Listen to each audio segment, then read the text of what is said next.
Yeah, it is. Oh, I could open up the eyes. Okay. Well, hey, listen, this is your boy. I know everybody else don't wait for folk to come on, but we're just going to start having this conversation. This beautiful lady here to me is Miss Kolean Sanders.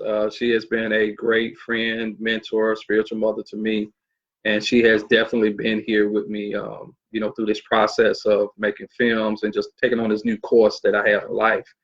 And some of you all who've been following, you've been kind of seeing me tagline, Trust a Still Small Voice, or Dying Without Regrets, or Soar Over 40. And the reason why that is really important is because I really made a major shift in my life at 40, and my boys was down here, and I started doing some things that people thought was crazy, like trying to make a film. But in the process, I discovered something, and when you find something that's really good, you want to share it with other people. You want other people to kind of know some things. I met Miss Sanders, Miss Kolean Sanders, probably right at 5 years ago, and she said some things to me the very first time we met, and I thought this one was absolutely crazy. And I was in her office, and she told me some things, and I looked at her, and if I didn't need it to be there for that business we were transacting, I probably would have walked out and left. So I'm just going to let you kind of share how did we meet and how did that story begin? Thank you. First of all, thank you for allowing me to be here. I'm always excited to with whatever it is you got going. I appreciate it. I remember Dexter Allen calling me because we was working on a project with Dexter. And he says, I have this guy I want you to meet. And I said, oh, okay. And he says, maybe Monday he can come by. And I said, okay. And I remember being in my house over in Vicksburg, painting, not wanting to answer the phone, but it was an urgency to answer the phone. And you were on the phone. And I'm sitting there thinking, who is this young man? Because I'm like, oh, Father, what is this about? And I would just had this feeling, what in the world is this about? And I could not wait until Monday to meet you, because that power of whatever it was just like I had to meet you to find out what you was doing. And so you were shooting a video with Dexter Allen, and I met you, and I came in and I sit down, and I always listen to what God has to say to me. And it was just like the spirit was all over me, and I had to get up and leave. And I'm like, these people don't wonder why I keep getting up, leaving the office. And so my business partner came in and said, what is wrong with you? And I said, that boy don't know who he is. He said, what do you mean? I said, that boy don't know who he is. He said, why you calling my boy? I said, I'm older than he is. That boy don't know what's going on with you. And so I came back in and I sit down, and he was telling me, you were shooting a video. And you said, well, I barely know how to shoot a video. Right. And I said, but you don't understand. This time next year, you will be shooting your own movie. And you're going to shoot mine afterwards. And that was when I got ready to get up and leave. Yeah. Because for what you all don't know was Dexter Allen had convinced me to shoot this music video, and you all were in business at the time. So I was there speaking with you all. And then when you came and said that, I was like, this woman has lost her mind. I don't even want to do this music video. But true to form, a year later, we were filming Soul Damage. And that day kind of sparked something that has put me on this path that I really want to kind of share with everyone else. And having you here is really great to let you know how this process has really worked out. I have so many friends that have put in 20 years of their life doing things that they have went to school for, and they got to a place where they no longer felt significant. They had no significance, and they were just, they were just stuck. It's like, I did all this and got all these loans for this, and it's like they have lost their ability to dream again. So I just want folks to, get to know you a little better, so you can say, talk about, like, what's your educational background for? Went to school to be a nurse. Went to school to be a nurse. Dropped out. Dropped out. Because I was scared of blood. And then I realized there's something else that I got to do, and I don't know what it is. And so I met a gentleman named Joe Price. And he probably did the same thing to me that I did to you, because I had known him for a long time. And he told me, he said, I want you to come go somewhere with me. And I said, no, I don't want to do that. And he says, well, yeah, you are. I'm going to pick you up. And 3 times that he asked me that, and I told him no. And so the last time he said, I'll pick you up at 6 o'clock. And he hung up the phone. And he came, picked me up. We went to an insurance company where after that, for 19 and a half years, I sold insurance. Sold insurance. On commission. Okay. Were you successful? Very successful. How successful? Because these folks want to know. Very successful. There was a gentleman there that I still love and respect so much. He told me after we was, I had to go through a class. Went through the class. They had guys right out of college coming in, training. And I'm like, I have no background in this, and I don't know how to get this stuff done. In my head, I didn't. And so Joe kept saying, you can do this. I believe in you. And so I was doing that and trying to pass a test because he believed in me. At that time, I didn't believe in myself. And so once I kept seeing people, first it started with 20 people in the room. Then we went down to 10, then 12, then 8, 5. And I was the only person that was left. And I was the only person that passed the test. How much do you think education has to play in being successful? It plays a big part, but yet it's still, from my experiences, all the things that I've done, it is a matter of learning your product. It is a matter of knowing what you want to do in life, because I know PhDs, I know doctors that is so unhappy in their profession, and I have people to tell me, I wish I did what you did. But, what do you do? Because I think a lot of folks don't know what you do. Oh, goodness. Come on, don't be modest. Okay. I'm building you up. So tell these folks, what do you do? I own a diversified security firm. When I say diversified, after retiring from insurance, I decided that I wanted to travel the world and do absolutely nothing.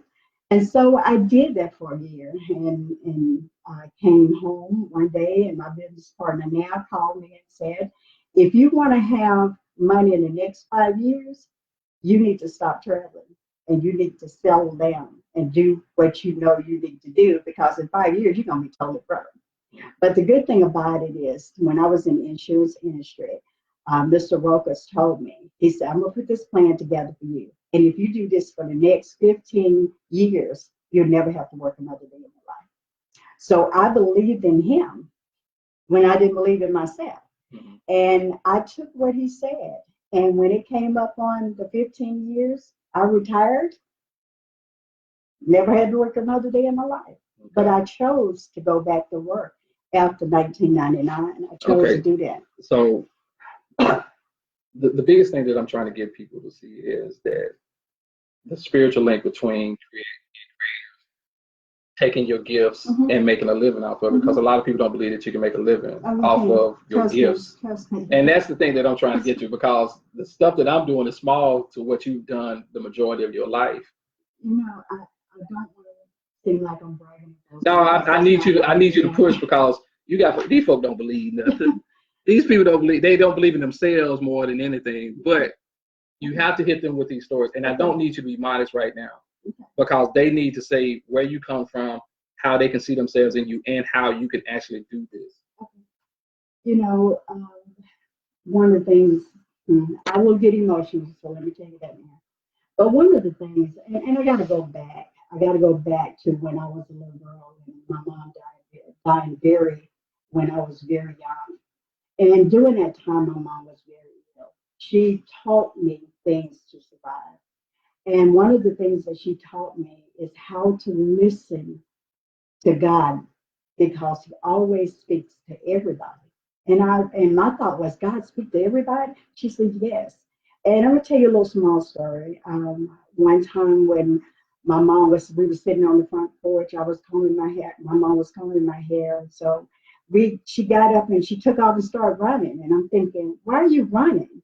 And she says, we have company coming. And I said, company? What company? And I said, nobody's here. We're on the gravel road. Nobody's coming. But my mom got up and she made peanut butter sandwiches and put water in a jar and put it on the table. 30 minutes later, total stranger walked up the driveway. Was that the first time something like that had ever happened? That was the first time. First time. And she said, and I looked at her and I said, how did you know? And she said, because God told me. I said, what do you mean he told you? And I said, how do you know when God is talking to you? And she says, it's like a cold drink of water.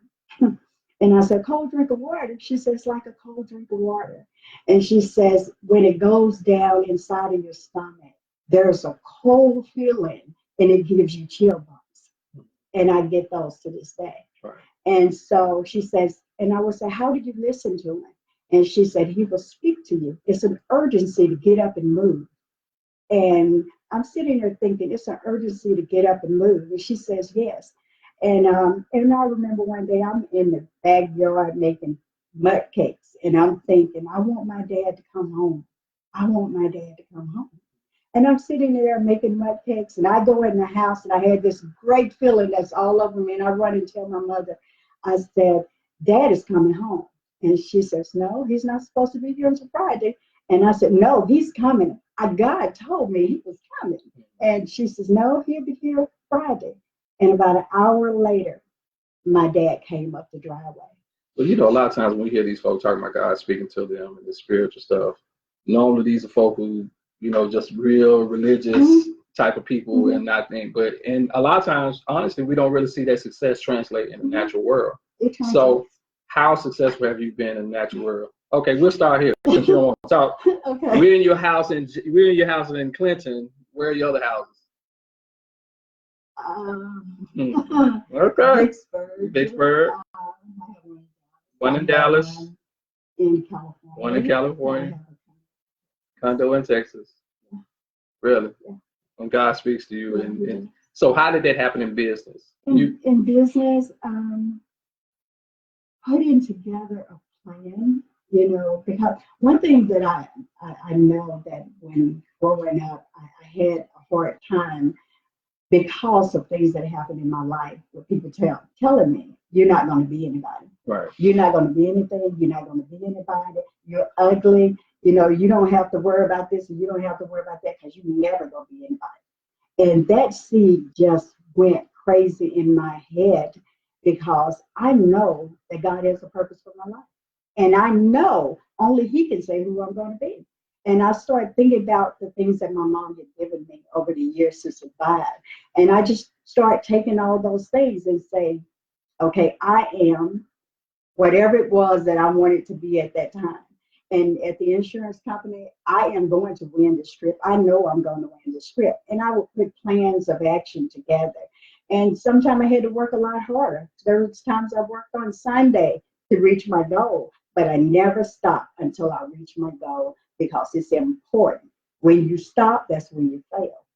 Okay, you said this to me a lot of times, like when I've been depressed or when I've been sad, or you tell me go to work. Go to work. But that's not easy. That's not easy if you're heartbroken or something's going wrong in your life. You just simply go to work. You go to work. You simply, and when I say go to work, it may not be going to a job or going to create something. I know for myself here in Clinton, my neighbors in my neighborhood, I know that there are older people here that I love. And I know that one may like dressing, the other one may like macaroni and cheese. So to take my mind off of what I have going on, I just go cook. So how did you overcome the fear? How did you overcome the fear of doing stuff that you had never done before? Because fear is not a factor, you know. I look at things like this. If it's been done once before, it can be done again. It can be done by me. Mm-hmm. And it's just a matter of understanding the concepts to get it done. And sometimes we don't understand that concept.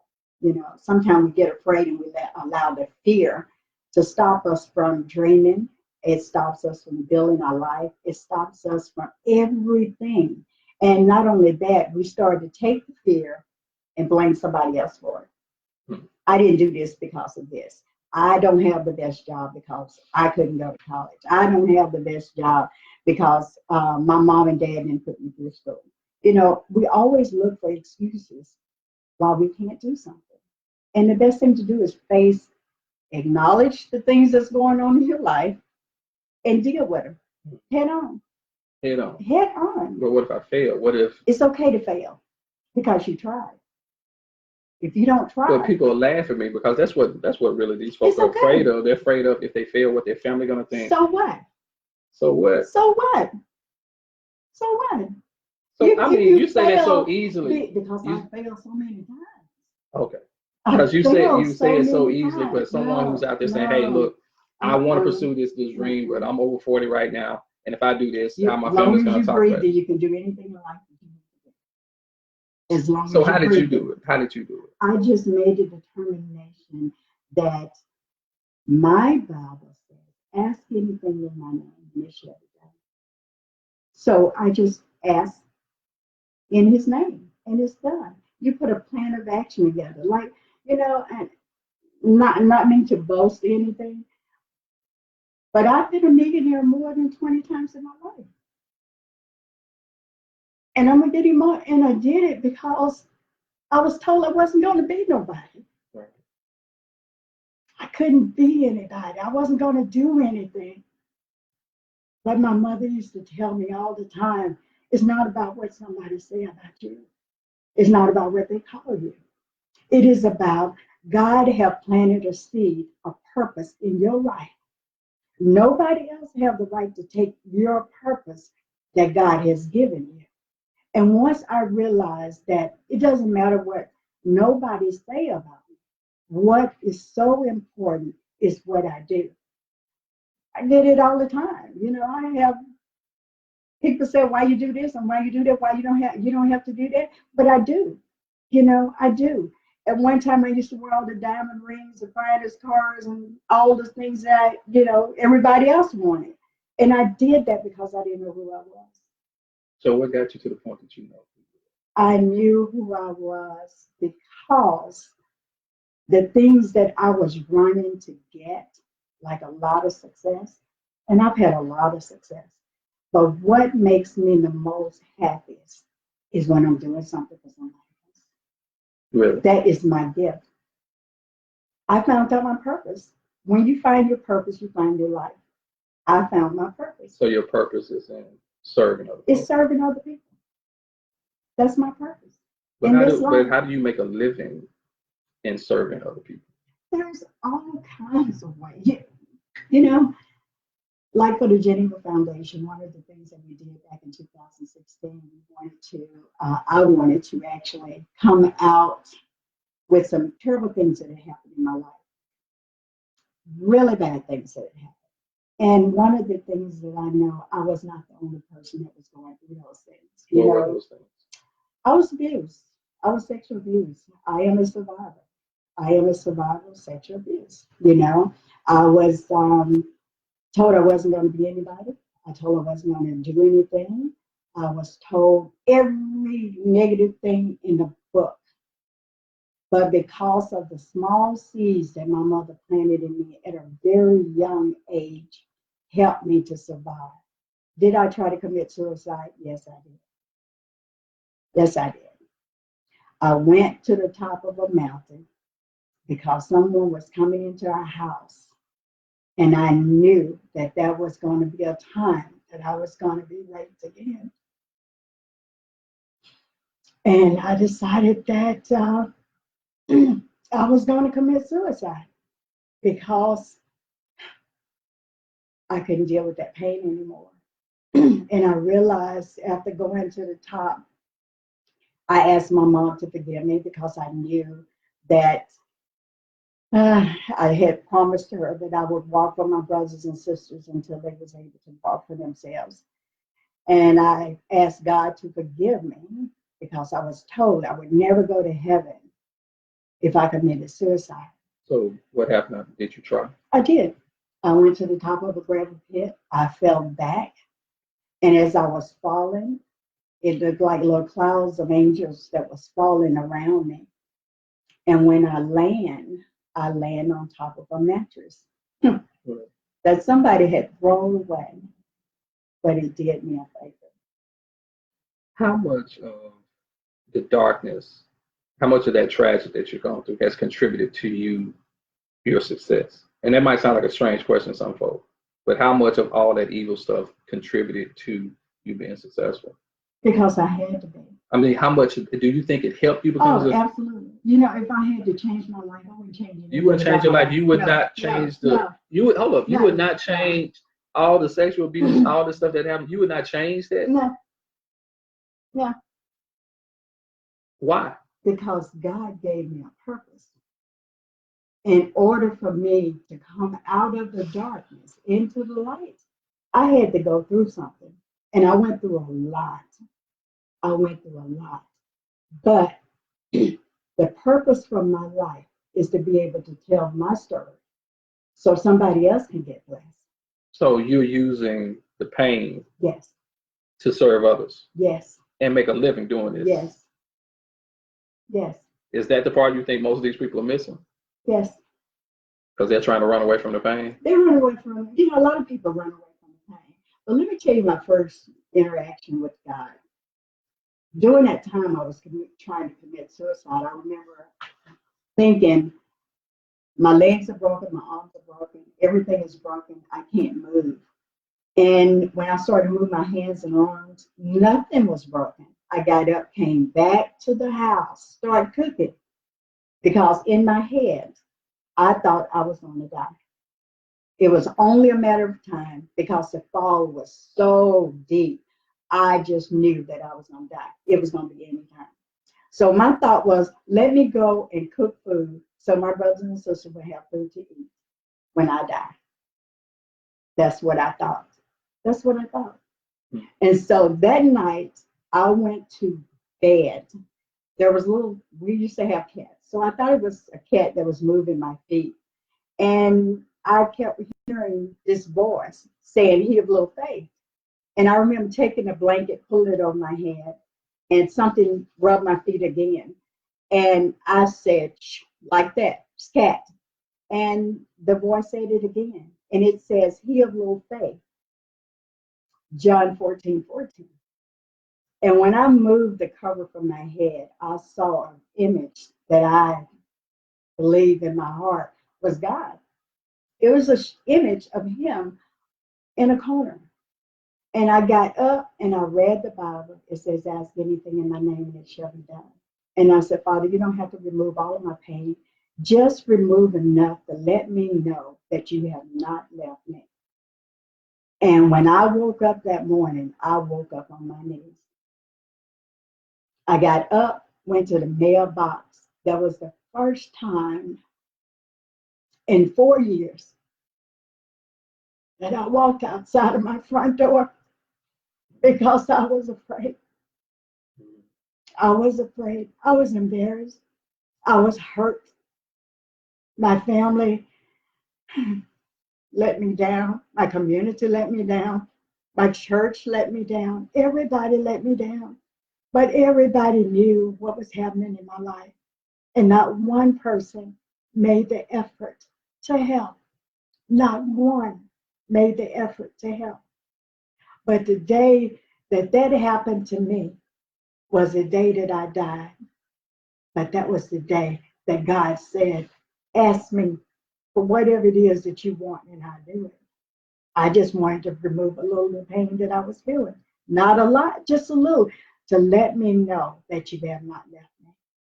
And that day was the first day of the rest of my life. So how did that change you and give you the drive and to say, hey, when did it click in your head that there's purpose in this pain that I have? Because I believe it, or I know in my heart that God would never just bring me to a place and drop me off and leave me. And I realized later on that my purpose, or whatever it is that I was going through, it was for somebody else's life. So I can go through all of this stress and this pain, so I can come out of it and tell somebody else how great God is. And he is great. And what a lot of people don't know is that when I wrote Soul Damage, it was from a very painful place. Mm-hmm. It was from and a lot of people think it's my life. It's not necessarily my life, Right. But it was the pain that I was using. And I wasn't thinking that I was going to make a living off of this. I was just trying to get the story out. And when I did, because I kept hearing the still small voice say, write this story, it made no sense. I knew I was hurting, and like you were saying, go to work. And I'm like, I don't want to do this. But when I did, it changed everything. It changed your life. But sometimes we get caught up in this hurt, this pain. And what we don't realize is if you don't deal with the pain, you can be just as happy, make $1 million, everything is absolutely wonderful. But the moment something comes along and trigger that pain, it comes back. Right. So my process for me is to deal with whatever that comes my way, no matter how bad it is, how much it may hurt me. Of course, I'm human. I go home and go to bed for a minute, but I'm going to get up and I'm going to say, okay, Father, there is a lesson to be learned in this story. What do I need to do for myself? And in pain, hurt people. But one thing that I have learned for myself is when that anger comes upon me, the one thing that I have to do is to go help somebody so I don't fall into that negative place. Because it's easy to cause people hurt and pain because you're going through it. But it's hard to say, okay, I don't want to do this. I don't want their life to be like mine. And that's the reason that I do so much with my foundation. I don't want somebody else to live that type of life in that type of pain and never do anything to change it. It's so important to change. It's hard to go through, frustration, hurt, and pain, but yet it's still when you come out of it, man, it's a whole new life. And I think I got 4 minutes left from what we're gonna do, but how had those experiences and influenced how you've done business and the type of businesses that you've done? Like, what did it give you some type of sixth sense when it came down to stepping out in entrepreneurial faith and things like that? Yeah, it did. I was scared to death. The work that I do, I am a government contractor. And in my field, you don't see women. Right. You see men, and when I walk in a room, I can see a guy looking at me up and down like, why is she here? Is she coming to get me coffee or drinks or what? Right. But the thing is, I do my research. I know what I'm doing. I can, tell you as much as you can tell me. But you have to be able to feel confident about yourself, And in my spiritual realm, I can wake up in the middle of the night and something hits me. And I'm like, okay, Father, why am I dreaming about this? Why this is moving me? And when I know anything, I'm researching whatever it is. And, So it's those little nudges. It's the nuggets. So you're saying the nudges that most of us forget about, you focus on. I focus. And they have led you to all of what you've accomplished. Everything that I've accomplished. Those little nuggets that we think are insignificant, that we wake us up in the middle of the night and we turn around and go back to sleep. You get up. I get up. I get up. I walk my house and I said, Father, what do you have for me? I said, what do you have for me? I know you wouldn't wake me up in the middle of the night without something. What is it? Okay. What is the largest contract you may have gotten off of one of those little nudges? Do I have to tell? Yes, you got to tell it because that's the whole purpose of this. I have to try to bring it back.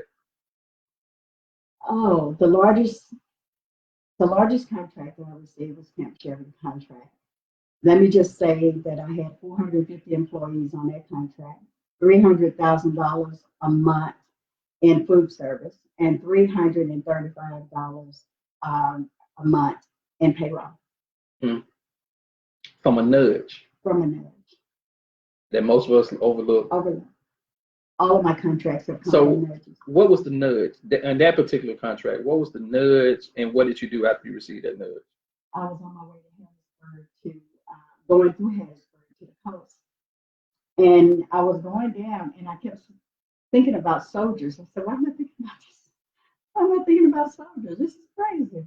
And so when I got to Camp Shelby, because if that's not something you do, you don't think about it. And when I got to Camp Shelby, it's like, oh, there's a military base. Mm-hmm. So I got off and I went through the military base. And the guy said, can I see your ID? Why are you here? I said, I'm not sure why I'm here. And I said, is it okay if I ride around? He said, yes. He says, are you military? I said, I have a military ID. And I gave him that. He let me go through it. And I came back 2 months later. 2 months later, I came back. And the opportunity came up. They was looking for an 8A contractor. And I had been telling my business partner, I said, we're going to get a food service contract. He said, no, we're not. Have you ever done food service before? No. Did you know anything about this No. 888 contract? No.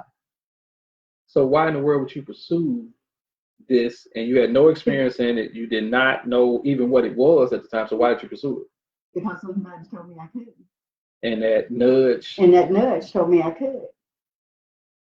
That nudge told me I could. So when you start going in the directions and you didn't even know where you were going, what was the first thing that happened to get you over the first hurdle? The first thing that happened was I'm coming back and we're having a conversation with different people about, did you all know that big, huge contract at Camp Shell is coming up? It's just like every meeting I went to, somebody was talking about that contract. And I said, man, that's what I was looking at. And so one day, the director from SBA called and she said, Miss Sanders, do you do food service? We have a contract coming up at Camp Shell. And I went, so she called you? She called me.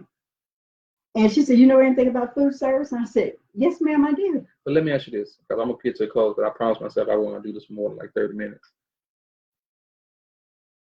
Do you think you would have got that call if you wouldn't have turned and went on the campus of Camp Shell? I wouldn't have. That's the biggest thing that I want people to walk away from right there. If you had not turned to go on the campus of Camp Shelby, do you think all those series of events would happen? No. And it's not just that. The first contract that we got, and I know we have just a few minutes. The first contract that we received, we had looked at it, had gone and walked through it at the Corps of Engineers, did everything that we were supposed to do. They was getting ready to give it to somebody else. They eliminated all of the members from SBA except my company and another company. And so we went on and on, back and forth. And so I started having dreams, and the dream was that we were going to have a celebration on my birthday. And I said, and I told my business partner, we went from February to July, getting paperwork back and forth. That is the only way that they discourage you. So we was not discouraged. Of course, my business partner said, I'm not doing this. I said, yes, we are. We're going to do it. And so we went back and forth, back and forth. And so he had to go to Texas. And I told him, I said, I'll call you when we get the contract. And he said, Miss Sanders, don't be disappointed if we don't get it. I said, no, I'm going to the office. I'm going to the office. I'll be there. They're going to call me before 10 o'clock. And he laughed and he said, you know, we've been doing this for almost 6 months. I'm not sure. So don't be disappointed if you don't. I said, look, I said, we're going to get this contract and we're going to get it on my birthday. I said, we're going to have it on my birthday. I promise you that. And why were you so certain of that? Because God showed it. I knew. And see, a lot of these people who are looking right here, that is so foreign to them. Yeah. That is so foreign to them. It was foreign to me how these series of things happen. Yeah. But if you just had to tell them one thing about trusting that still small voice as it pertains to their business to kind of get them over the hump and go to the next level. You know, no matter what you're doing, you always have that urge. It's always an urge. It's an urge. It's an urge. Right. It's always, you can go down the highway and your mind saying, you know, you need to do this, or you need to call this person, or you need to do that. That's your sickness that's telling you what you need to do. But you need to follow up on that. And I promise you, if you just listen to God, there is a whole different arena in supernatural. It really is. And I can just tell you from my own experiences that God has been good to me because I listen to what he says.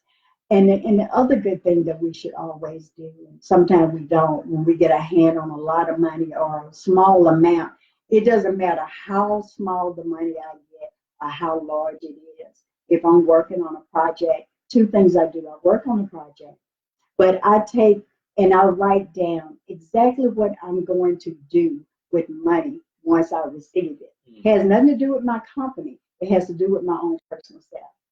And no matter what I write down, I never deviate from it. Never deviate. Never deviated from it. No matter I what. said, God, tell me what I'm supposed to do. And I may have one thing today. I may have 2 things next week. But whatever he gives me, that's what I do. Regardless. But he always used me to be a blessing to someone else. I've given away cars. I've given away houses. I've given away money. I've buried people. I've done so much. This is not to edify me, but this is just to let you know what God has done for me by my faith and what I believe in. And I just believe that we all have this calling in our life that we definitely, definitely have to start listening to what God says to us. He talks to us all the time. We just don't pay attention. There it is. Trust the still small voice. Die with no regrets. Let's soar before you. Thank y'all for joining. Talk to you soon.